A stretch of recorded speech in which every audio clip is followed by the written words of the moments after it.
Mari kita semua merenung ya, semua kebaikan yang kita lakukan ini. Jangan menuruti hawa nafsu. Jangan sampai kita menuruti hawa nafsu kita.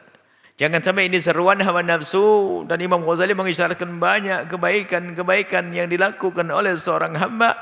Bukan karena menuruti perintah Allah, akan tapi menuruti perintah hawa nafsunya sendiri.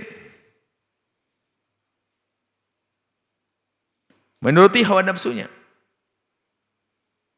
Sedekah banyak, tapi hawa nafsu hanya pengen dibilang dia sebagai orang yang paling dermawan di kampungnya. Allah. Sholat ke masjid sambil marah-marah. Yang rumah pada enggak cuma enggak masjid semuanya. Dia hawa nafsu, hanya pengen dibilang dia adalah ahli sholat ke masjid. Kalau seperti itu enggak akan diterima oleh Allah. Enggak akan sampai kepada natijah. Hasilnya enggak ada. Biarpun kelihatan istiqomah, enggak dapat apa-apa. Maka harus penggabungan iqamah itu atau idamatuhu. Dia bisa istiqomah di tempat tersebut, di jalan tersebut, kemudian tujuannya adalah benar. Tujuannya adalah benar.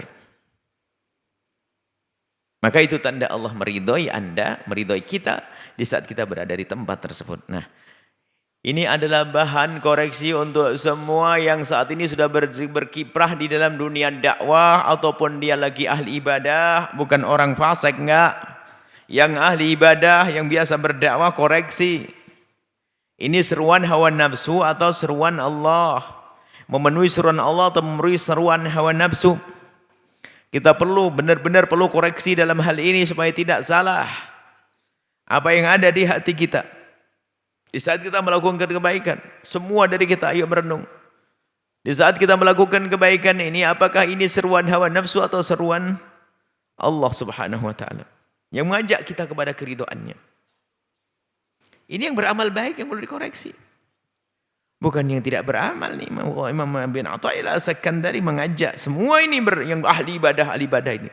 Yang ahli baca Quran, yang mulai bangun pondok pesantren, merenung, ini memang betul jalanmu baik.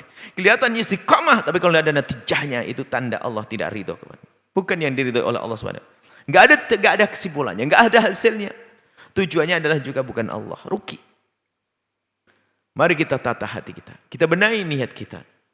Kita sempurnakan kita dalam amal baik dengan keistiqomahan, dan kita harus sadar tujuan kita adalah Allah. Tujuan kita adalah ridha Allah Subhanahu wa taala.